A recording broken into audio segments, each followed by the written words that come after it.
विद्यार्थी मित्रांनो, यापूर्वी आपण पृथ्वीचं अंतरंग जे आहे हे आपण पाहिलेलं आहे. पृथ्वीच्या पोटात नेमकं काय आहे, कोणते मिनरल्स आहेत याबद्दलची माहिती आपण आधीच्या व्हिडिओमध्ये आपण बघितलेली आहे. आजच्या व्हिडिओमध्ये आपण पृथ्वीच्या हालचालीच्या बद्दलची आपण चर्चा करूया. मला सुरुवातीलाच सांगावं असं वाटतं की पृथ्वीच्या हालचालींच्या बद्दल आपण जेव्हा चर्चा करतो आहे तेव्हा सामान्यतः आपण परिवलन आणि परिभ्रमण या हालचालींची आपण चर्चा करतो आहे, पण त्याबद्दल आपल्याला आज बोलायचं नाही आहे. आपण आज ज्या हालचालींची आपण चर्चा करतो आहे त्यांना आपण भूरूपिकीय प्रक्रिया किंवा ज्याला आपण जिओमॉर्फिक प्रोसेस असं एक नाव जे आहे हे नाव त्यांना आपण देतो आहे. आता ह्या हालचाली ज्या आहेत ह्या हालचाली कुठे होतात, तर आपल्याला साधारणतः असं म्हणता येईल की ह्या हालचाली इंडोजेनिक और एक्झोजेनिक फोर्सेस, पृथ्वीच्या पोटामधील जे काही बल आहेत किंवा प्रक्रिया आहेत त्या, किंवा एक्झोजेनिक पृथ्वीच्या पृष्ठभागावर किंवा पृथ्वीच्या पोटाच्या बाहेर आपल्याला असं म्हणता येईल. या ठिकाणी ह्या प्रक्रिया ज्या आहेत ह्या प्रक्रिया घडून येतात आणि या प्रक्रियांना टेक्टॉनिक हे नाव जे आहे असं पण नाव दिलेलं आहे. टेक्टॉनिक या शब्दाचा ग्रीक भाषेतील अर्थ होतो आहे बिल्डर्स, म्हणजे काहीतरी बनवणाऱ्या प्रक्रिया असं वर्णन जे आहे हे वर्णन या प्रोसेसचं किंवा प्रक्रियांचं आपल्याला करता येईल. ह्या ज्या प्रक्रिया ज्या आहेत ह्या प्रक्रिया काय बनवतात मग, तर building of the different types of the landforms, पृथ्वीच्या पाठीवर वेगवेगळ्या प्रकारचे भूरूप जे आहेत ह्या भूरूप या प्रक्रियांच्या मार्फत बनले जातात. भूरूपांना आपण प्रायमरी, सेकंडरी आणि टर्शरी अशा तीन पातळीवर त्यांना आपण विभागायचा प्रयत्न यापूर्वी आपण केला होता. खंड आणि महासागर असतील त्यांना आपण प्रायमरी म्हटलेलं आहे, समुद्र असतील किंवा छोटेसे उपखंड असतील त्यांना आपण सेकंडरी म्हटलेलं आहे, आणि अगदी छोटे छोटे भूरूप जे आहेत की जे सेकंडरी आणि प्रायमरी भूकावर डिपेंड करतात त्यांना आपण टर्शरी, अगदी छोटासा नदीची दरी असेल, नदीचं वळण असेल, छोटीशी पहाडी असेल, मातीची टिले असतील, वाळूचे टिले असतील, सँड्यून्स आहेत, हे सगळे छोटे छोटे भूरूप जे आहेत ते भूरूप याला आपण टर्शियरी किंवा तृतीयक भूरूप असं एक नाव जे आहे नाव त्यांचं आपण दिलेलं आहे. प्रश्न असा आहे की हे सगळे भूरूप जे आहेत कसं बनतात, तर ते भूरूपिकीय प्रक्रियांच्या माध्यमातून बनले जातात. ह्या भूरूपीय प्रक्रिया कुठे बनतात, तर त्या इंडोजेनिक आणि एक्झोजेनिक अशा आहेत. तर या सगळ्या प्रक्रियांची चर्चा जी आहे ही चर्चा आजच्या व्हिडिओमध्ये आपण आज करणार आहोत. आपण कधीतरी विचार केला आहे का की पृथ्वी तलावर जे आपल्याला पाहायला मिळतं आहे ते तसं का बरं आहे. एक उंचवटे किंवा ज्याला आपण उच्चावच्च म्हणतो आहे, एखादा भाग खोल असेल, एखादा प्रचंड उंच असेल, किंवा एक मोठी माउंटेन आहे, पर्वत आहे, अत्यंत खोल दऱ्या आहेत, ह्या कशामुळे बनलेल्या आहेत, तर या सगळ्या भूरूपांच्या मागं जी काही प्रक्रिया आहे त्या प्रक्रियांना आपण काय म्हणूया, तर त्यांना आपण जिओमॉर्फिक प्रोसेस असंच एक नाव जे आहे हे नाव या सगळ्या प्रक्रियांचं आपण घेऊया, ज्यांना आपण भूरूपिकीय प्रक्रिया असं नाव त्यांना आपण देऊया. आपल्याला असं पाहायला मिळेल की ह्या सगळ्या प्रक्रिया ज्या आहेत ह्या कंटिन्यूस सुरू असलेल्या आपल्याला पाहायला मिळतील. पृथ्वीच्या पोटामध्ये आणि पृथ्वीच्या पाठीवर म्हणजे पृष्ठभागावर ज्या काही प्रक्रिया काम करतात त्या मागच्या अनंत काळापासून सुरू असलेल्या आपल्याला पाहायला मिळतील. मोस्टली पृथ्वीच्या पोटामध्ये ज्या काही प्रक्रिया काम करतात त्या डिफरन्स निर्माण करतात असं आपल्याला पाहायला मिळेल.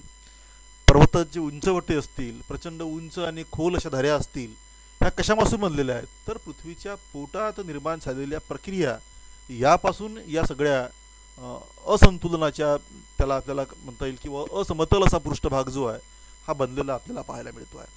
अत्यंत खोल अशी खचदरी असेल किंवा अत्यंत उत्तुंग असे पर्वत असतील हिमालयासारखे, हे कशापासून बनले, तर पृथ्वीच्या पोटात ज्या काही निर्माण झालेल्या प्रक्रिया आहेत त्या प्रक्रियांपासून हे बनलेले आहेत.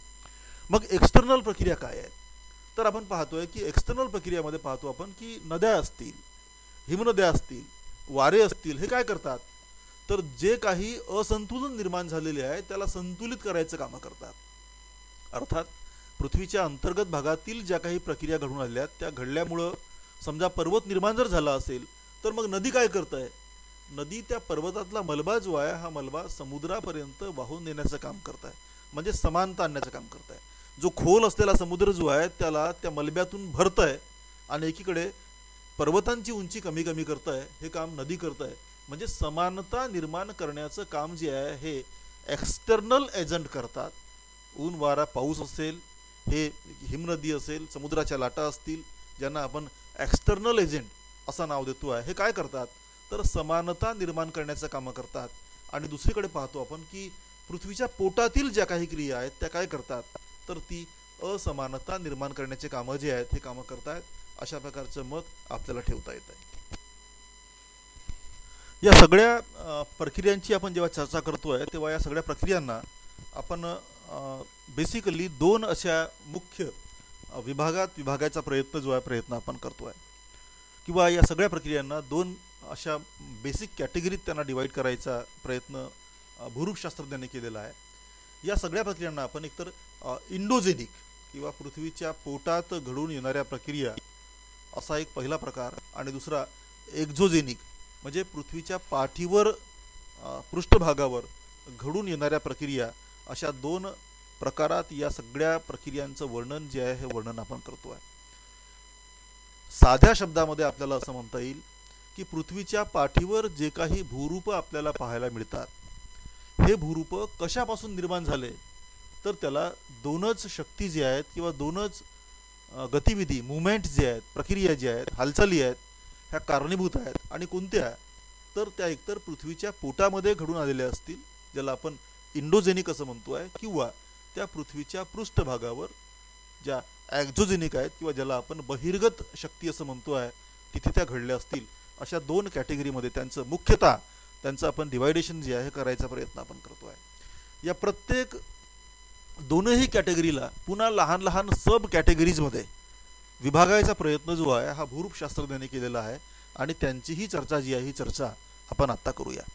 सुरुवातीला आपण इंडोजेनिक किंवा पृथ्वीच्या पोटामध्ये ज्या काही प्रक्रिया घडून येतात त्यांची आपण चर्चा करूया. एकतर या प्रक्रिया की ज्या पृथ्वीच्या पोटामध्ये घडून येतात त्या स्लो अर्थात अत्यंत हळुवारपणे घडून आलेल्या आपल्याला पाहायला मिळतील, ज्याला आपण डिस्ट्रॉफिझम असं पण त्याला म्हणतो आहे. ह्या अतिशय हळुवारपणे घडून येतात, आणि काही प्रक्रिया ज्या आहेत ह्या मात्र सडन मुवमेंट, दोन भागात यांचं विभाजन आपण करू शकतोय. एकतर त्या अतिशय मंद गतीने काम करतात किंवा त्या शीघ्र गतीने काम करताना आपल्याला पाहायला मिळतील. मंद गतीने ज्या काम करतात त्यांना सुद्धा आपण दोन भागात विभागायचा प्रयत्न करतो. एकतर त्या व्हर्टिकल किंवा होरिझॉन्टल. व्हर्टिकलचा अर्थ होतो आहे की त्या उभ्या दिशेमध्ये काम करतात, किंवा एकतर त्या आडव्या दिशेमध्ये काम करतात असं आपल्याला पाहायला मिळेल. त्या समजा उभ्या दिशेमध्ये काम करत जर असतील, उभ्या दिशेत ज्या ज्या शक्ती काम करतात त्यांना आपण इपिरोजेनेटिक असं नाव जे आहे किंवा इपिरोजेनिक त्याला असं नाव दिलेलं आहे. इपिरोज या ग्रीक भाषेतील शब्दाचा अर्थ होतो आहे खंड, आणि म्हणून तिला आपण खंड निर्माणकारी शक्ती किंवा खंड निर्माणकारी हालचाली असं पण नाव जे आहे नाव त्यांचं आपण देतो आहे. आणि ज्या आडव्या दिशेमध्ये काम करतात त्यांना आपण ओरोजेनिक असं नाव जे आहे हे नाव त्यांना आपण दिलेलं आहे. ग्रीक भाषेमध्ये ओरोज या शब्दाचा अर्थ होतो आहे पर्वत, आणि म्हणून त्यांना आपण पर्वत निर्माणकारी हालचाली असं एक नाव जे आहे नाव त्यांचं आपण देऊया. ज्या शक्ती उभ्या दिशेमध्ये काम करतात त्या काय करतील तर पृथ्वीचा एखादा भाग जो आहे हा वरच्या दिशेला सरकवतील किंवा खालच्या दिशेला सरकवतील. म्हणजेच पृथ्वीच्या पोटामध्ये ज्या शक्ती उभ्या दिशेमध्ये काम करतात त्या पृथ्वीचा एखादा भाग जो आहे हा वर धक्का मारून वर आणतील, आणि त्यामुळे पाहतो आपण की एखादा पर्वत जो आहे पर्वत निर्माण होऊ शकतो आहे, एखादा मोठा उंचवटा जो आहे हा वर येऊ शकतो आहे, किंवा तो खाली पण जाऊ शकतो आहे. पृथ्वीला एखादा खळगा पडतो आहे आणि समुद्राची पण निर्मिती होऊ शकते असं आपल्याला म्हणता येईल. तर अशा शक्ती की ज्या उभ्या दिशेमध्ये काम करतात त्या एकतर अशा प्रकारच्या खंडांची निर्मिती करू शकतात. पण ज्या शक्ती आडव्या दिशेमध्ये काम करतात, ज्याला आपण होरिझॉन्टल मुवमेंट असं आपण म्हणतो आहे, त्या काय करतील त्या पर्वतांची निर्मिती करतील. आपण पाहूया की जगातील जे काही मोठमोठे पर्वत बनलेले आहेत, हिमालय असेल, रॉकीज असेल, अँडीज असेल, हे सगळे पर्वत अशा प्रकारच्या आडव्या दिशेतील काम करणाऱ्या शक्तीमुळे निर्माण झालेले आहेत असं आपल्याला पाहायला मिळत आहे. ह्या शक्ती कधी कधी एकमेकांच्या दिशेनं जेव्हा येतात तेव्हा जमिनीच्या भागांना वड्या पडलेल्या आपल्याला पाहायला मिळतील. आपण हिमालयाचं उदाहरण चांगलं घेऊ शकतो आहे.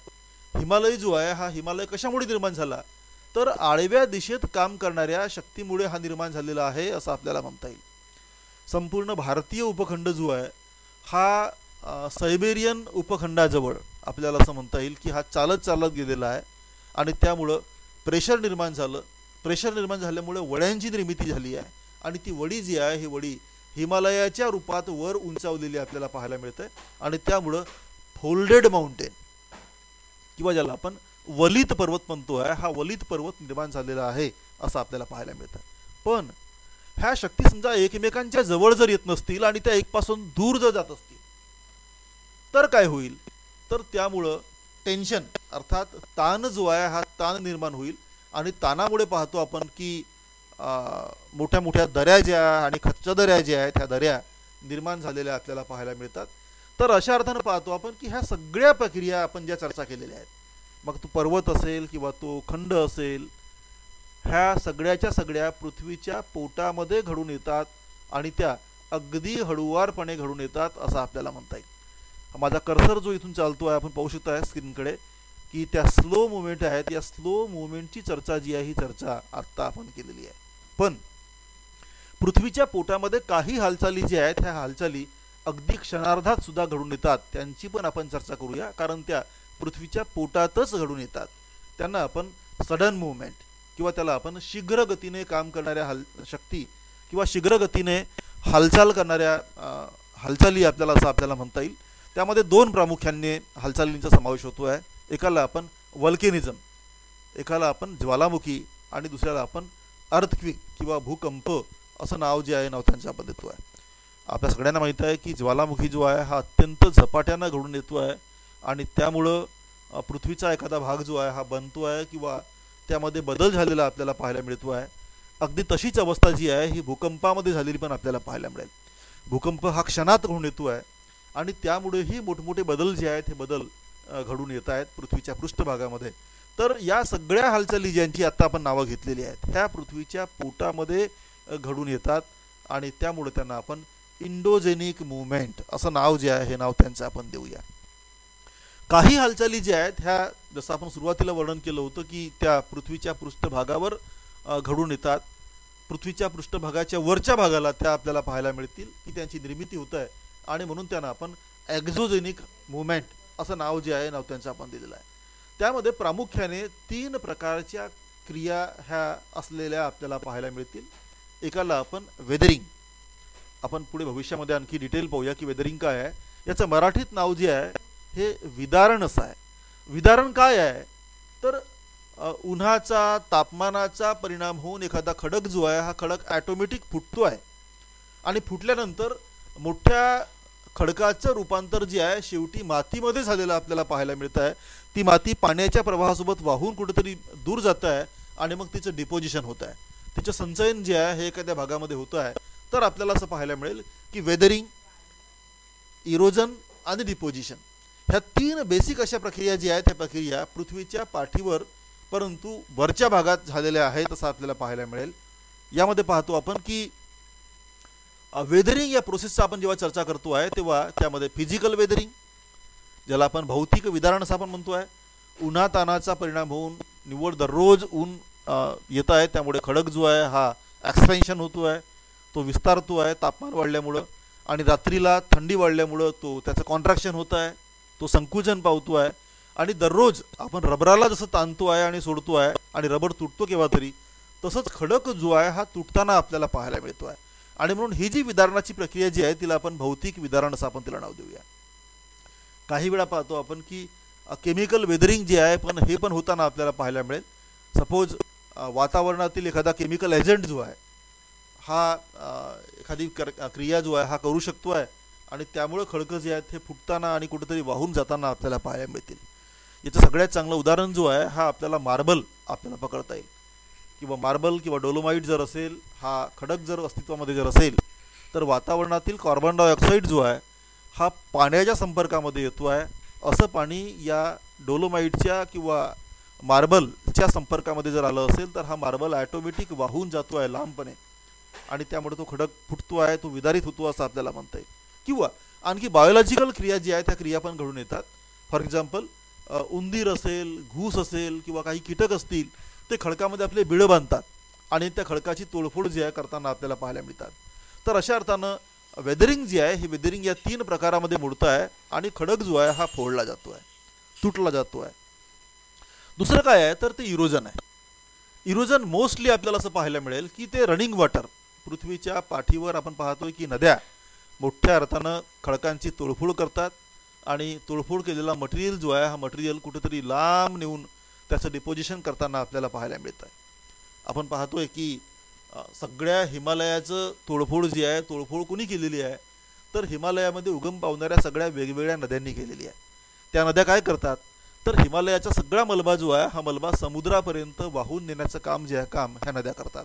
आणि एवढा मोठा बदल जो आहे हा बदल हिमालयातील या नद्यांनी केलेला आहे असं आपल्याला म्हणता येईल. नद्या ज्या आहेत अशा सगळ्याच पर्वतांवर आपलं काम करतात आणि तिला आपण म्हणतोय की ही नदी जी आहे हे एक प्रचंड मोठं एजंट आहे की जे भूरूपामध्ये बदल घडवून आणत आहे. दुसरा आणखी एक एजंट जो आहे ज्याला आपण ग्राउंड वॉटर असं म्हणतोय. पृथ्वीच्या पोटामध्ये पाहतो आपण की अशा प्रकारचं ग्राउंड वॉटर आपलं काम करत आहे आणि त्या ग्राउंड वॉटरमध्ये पण पाहतो आपण की एखादा खडक जो आहे हा फुटतो आहे आणि मग त्याचं डिपोजिशन जे आहे हे दुसऱ्या ठिकाणी झालेलं आपल्याला पाहायला मिळत आहे. ग्लॅशियर्स यांना आपण हिमनद्या असं म्हणतो आहे. या हिमनद्यासुद्धा उंच पर्वतीय भागात काम करतात आणि त्यामुळं उंच पर्वतावरील एखादा खडक जो आहे खडक फोडला जातो आहे. बर्फ जो आहे हा बर्फ जेव्हा निर्माण होतो आहे पाण्यापासून तेव्हा त्याचं आयतन जे आहे त्याचं व्हॅल्यूम जे आहे हे वाढतं आहे. आयतन वाढल्यामुळं किंवा त्याचं घनफळ वाढल्यामुळं आपल्याला असं म्हणता येईल की खडकांवर ताण पडतो आहे. असा खडक फुटतो आहे आणि फुटल्यानंतर मग त्याची खडकाची चिपोरे जे आहेत छोटे छोटे तुकडे बंजर बजरी ही जी आहे ही खाली वाहून नेली जाते असं आपल्याला पाहायला मिळेल. समुद्राच्या लाटा ज्या आहेत ह्या लाटा पण आपलं काम करतात आणि त्या किनाऱ्यावरील खडकांना फोडतात आणि मग पाहतो आपण की तो खडक किनाऱ्यावरच जर असेल तर तो समुद्राच्या आतमध्ये त्याचे लहान लहान चिपोरे जे आहेत हे केव्हा तरी वाहून नेले जातात किंवा त्या खडकाचं वाळूमध्ये रूपांतर होतं आहे. ती वाळू शेवटी डिपॉझिट होतं आहे खोलगड भागामध्ये असं आपल्याला पाहायला मिळेल. आपण पाहूया की डिपोजिशन नावाची तिसरी क्रिया जी आहे ती पण महत्त्वाची आहे. ही सुद्धा रनिंग वॉटरच्या संदर्भात म्हणजे नद्यांच्या संदर्भात आपल्याला पाहायला मिळेल. ग्राउंड वॉटर, ग्लॅशियर्स, वेव्स आणि करंट्स आणि शेवटी विंड, हवा जी आहे ही हवासुद्धा आपल्याला असं पाहायला मिळते की ती खडकांची तोडफोड करते आहे. आपल्याला हवेची ताकद दिसत नाही पण राजस्थानसारख्या वाळवंटात समजा आपण जर गेलो तर ती हवा जी आहे ही वाळूला उचलते आहे. ती वाळू दुसऱ्या खडकांवर जाऊन ती आदळते आहे आणि त्यामुळं वाळवंटातील खडकं जे आहेत हे फुटतात आणि शेवटी फुटलेले खडकं जे आहेत त्यांची नव्यानं वाळू बनतं आहे आणि ती वाळू मग उचलली जाते कुठंतरी तिचं डिपोजिशन केलं जातं आहे. आणि अशा अर्थानं पाहतो आपण की वेगवेगळ्या ठिकाणी वेगवेगळे भूरूपं जे आहेत हे भूरूपं बनताना आपल्याला पाहायला मिळतील. आपण पाहूया की पृथ्वीच्या पोटामध्ये ह्या क्रिया ज्या आहेत ह्या क्रिया घडतात आणि त्यामुळं पण भूरूपं बनतात. आता आपण पाहिलं की जगातील सगळ्यात मोठे बदल हिमालयासारखा पर्वत जो आहे हा पर्वत पृथ्वीच्या पोटात घडलेल्या क्रियामुळे निर्माण झालेला आहे आणि ते सुद्धा न दिसणाऱ्या किंवा अत्यंत हळुवारपणे काम करणाऱ्या क्रियांतून निर्माण झालेला आहे असं आपल्याला म्हणता येईल. हिमालयाची निर्मिती जी आहे ही मागच्या 28 कोटी वर्षांपासून सुरू झालेली आहे आणि मागच्या 6.5 कोटी वर्षांपर्यंत हा हिमालय जो आहे हा बनलेला आहे असं आपल्याला म्हणता येईल. ह्या क्रिया कोणीच पाहिलेल्या नाही आहेत पण त्या बनलेल्या आहेत. पण तो हिमालय बनलेला आहे असं आपल्याला म्हणता येईल. पण त्या तुलनेत पाहतो आपण की सडन मुवमेंट जे आहेत, भूकंप असेल किंवा ज्वालामुखी असेल, त्यांनी सुद्धा काही भूरूपं जे आहेत भूरूपं निर्माण केलेले आहेत आणि काही भूरूपं पृथ्वीच्या बहिर्गत भागात निर्माण झालेल्या या क्रियामुळे बनलेले आहेत असं आपल्याला म्हणता येईल. तर अशा अर्थानं पाहतो आपण की या सगळ्या प्रक्रिया ज्या आहेत या प्रक्रियांना आपण 2 बेसिक कॅटेगरीत त्यांना आपण डिवाइड करायचा प्रयत्न करतो आहे. एकाला आपण इंडोजेनिक किंवा पृथ्वीच्या अंतर्गत भागातील क्रिया असं नाव देतो आहे आणि दुसऱ्यांना आपण एक्झोजेनिक किंवा पृथ्वीच्या बहिर्गत भागात निर्माण होणाऱ्या क्रिया अशा प्रकारचं नाव जे आहे नाव त्यांना आपण देतो आहे. तर अशा प्रकारे या भूरूपिकीय प्रक्रियांना आपण 2 अशा मुख्य गटात विभागायचा प्रयत्न जो आहे हा प्रयत्न आपण करूया. तर मित्रांनो, ह्या सगळ्या प्रक्रिया आहेत या प्रक्रियांच्या बद्दल आपण पुढे आणखी सखोलतेनं पाहणार आहोत.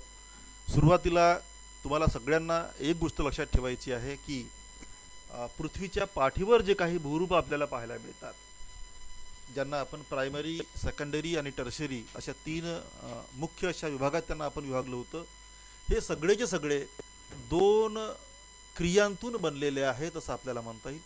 ह्या क्रिया ज्या आहेत यांना आपण दोन कॅटेगरीत त्यांना आपण डिवाइड करतो आहे. पृथ्वीच्या अंतर्गत भागातील क्रिया ज्या आहेत ज्यांना आपण अंतर्गत क्रिया असं म्हणू किंवा अंतर्गत हालचाली म्हणूया, आणि दुसऱ्याला आपण बहिर्गत हालचाली असं एक नाव त्यांचं आपण देतो आहे. यांना पुन्हा एकदा मी थोडंसं मराठीत सांगतो शेवटाला, आणि याला आपण संपवूया. इंडोजेनिक म्हणजे अंतर्गत हालचाली, ॲक्झोजेनिक म्हणजे बहिर्गत हालचाली, स्लो मुवमेंट म्हणजेच हळूवारपणे काम करणाऱ्या शक्ती किंवा हालचाली, आणि सडन मुवमेंट म्हणजे शीघ्र गतीने काम करणाऱ्या हालचाली. शीघ्र गतीने काम करणाऱ्या हालचालींचे दोन प्रकार आहेत. एकाला आपण ज्वालामुखी आणि दुसऱ्याला आपण भूकंप असं म्हणतो आहे. हळूवारपणे काम करणाऱ्या ज्या काही हालचाली आहेत त्यांना आपण दोन गटात त्याला विभागतो आपण. उभ्या दिशेत काम करणाऱ्या हालचाली आणि आडव्या दिशेत काम करणाऱ्या हालचाली. उभ्या दिशेत काम करणाऱ्या हालचाली ज्या आहेत त्या एकतर वरच्या दिशेला काम करतात किंवा त्या खालच्या दिशेला काम करतात. आडव्या दिशेमध्ये काम करणाऱ्या हालचाली ज्या आहेत त्यांच्यापासून एकतर पर्वत निर्माण होतील आणि म्हणून त्याला आपण पर्वत निर्माणकारी हालचाली असं म्हणतो आहे, किंवा त्यापासून ताण निर्माण होईल आणि म्हणून त्याला आपण ताण निर्माण करणाऱ्या हालचाली असं पण त्यांचं नाव जो आहे नाव त्यांचं आपण घेतो आहे. ज्या हालचाली बहिर्गत दिशेमध्ये काम करतात किंवा बहिर्गत भागात काम करतात पृथ्वीच्या, त्यांना आपण विदारण, क्षरण आणि संचयन अशा तीन भागात त्यांना आपण तोडतो आहे. विदारण जो आहे हा विदारणाचे तीन प्रकार आहेत. तो भौतिक विदारण, रासायनिक विदारण आणि जैविक विदारण आहे. भौतिक विदारणामध्ये ऊन आणि वारा यांचा समावेश होतो आहे, तापमान असेल मोठ्या प्रमाणाने. रासायनिक विदारणामध्ये वेगवेगळे केमिकल्स आहेत त्यापासून खडक फुटतो आहे, त्यांची आपण चर्चा करतो आहे. आणि बायोलॉजिकल वेदरिंग किंवा बायोलॉजिकल विदारण जो आहे त्यामध्ये उंदीर, घूस, साप, अगदी माणूससुद्धा आहे. माणूससुद्धा मोठ्या मोठ्या खाणी खोदतो आहे, विस्फोट करतो आहे आणि त्यामुळं खडक जे आहे फुटतात असं आपल्याला म्हणता येईल. क्षरण जो आहे तो क्षरण कशापासून होत आहे तर आपल्याला असं म्हणता येईल की तो रनिंग वॉटर म्हणजे वाहण्याची प्रक्रिया जी आहे, नद्या असतील, ओढे असतील किंवा ग्लॅशियर आहेत, हिमनद्या आहेत किंवा समुद्राच्या लाटा आहेत किंवा वारा आहे, हे सगळे तोडफोड करतात, क्षरण करतात आणि म्हणून त्यांचा उल्लेख आपण करतो आहे. डिपोजिशन किंवा ज्याला संचयन करताय, संचयन कोण कोण करत आहे तर नद्या संचयन करतात आणि त्रिभुज प्रदेशांची निर्मिती करतात. एवढा मोठा गंगेचा डेल्टा जो आहे किंवा गंगेचा त्रिभुज प्रदेश जो आहे, संपूर्ण बांगलादेश जो आहे हा काय आहे तर गंगा नदीने वाहून आणलेला गाळ आहे. तर त्यामध्ये नद्या असतील, ग्राउंड वॉटर जो आहे हा सुद्धा कुठेतरी डिपॉझिट होतो आहे. ग्लॅशियर्स म्हणजे हिमनद्या ज्या आहेत या हिमनद्या पर्वतांच्या खालच्या भागामध्ये निक्षेप करतात किंवा संचयन करतात आणि त्यामुळं वेगळी अशी भूरूपी आपल्याला बनताना आपल्याला पाहायला मिळेल. वेव्ज म्हणजे समुद्राच्या लाटा ज्या आहेत ह्या लाटासुद्धा कुठेतरी आपला मलबा साचवतात. फॉर एक्झाम्पल बीच, समुद्रावरची बीच जी आहे ज्याला आपण पुळण असं म्हणतो आहे, मुंबईला असलेली जुहू बीच असेल किंवा गोव्याची कलंगूट बीच असेल, ही काय आहे तर समुद्राने त्या ठिकाणी साचवलेली वाळू आहे ती. किंवा वारा जो आहे हा वारासुद्धा पाहतो आपण की एका ठिकाणची माती उचलतो आहे आणि दुसऱ्या ठिकाणी त्याच्या नेऊन तो समुच्चय करतो आहे. गोबीचे वाळवंट आपण म्हणतो आहे. गोबीमध्ये काय झालं आहे तर वाऱ्यांनी एका ठिकाणची वाळू उचलली आहे आणि दुसऱ्या ठिकाणी नेऊन तिचं संचयन केलेलं आहे. अशा अर्थानं हे सगळेचे सगळे भूरूप ज्यांची आत्ता आपण संपूर्ण जगभर चर्चा करतो आहे किंवा त्यांना आपण पाहतो आहे हे बनलेले आहेत असं आपल्याला म्हणता येईल. तर या सगळ्या प्रक्रिया ज्या आहेत ह्या प्रक्रिया या दोन गटांत आपण ठेवू शकतो आहे आणि त्याबद्दलची चर्चा ही आज आपण केलेली आहे. तर मला असं वाटतं की आपल्याला ह्या गोष्टी कळल्या असतील. आपण हे थोडंसं इंग्रजीचं मी आज याला मराठीत सांगायचा प्रयत्न केला कारण थोडंसं मला इतकासा वेळ नाही मिळाला, तर आपण याला समजून घेण्याचा प्रयत्न करावं अशा प्रकारची सूचना मी तुम्हाला करतो आहे. आणि या सगळ्यांना पुढच्या व्हिडिओमध्ये आपण डिटेल आणखी थोडंसं पाहणार आहोत, तर तेव्हासुद्धा हे व्हिडिओ आपण नक्की पाहावं. थँक्यू.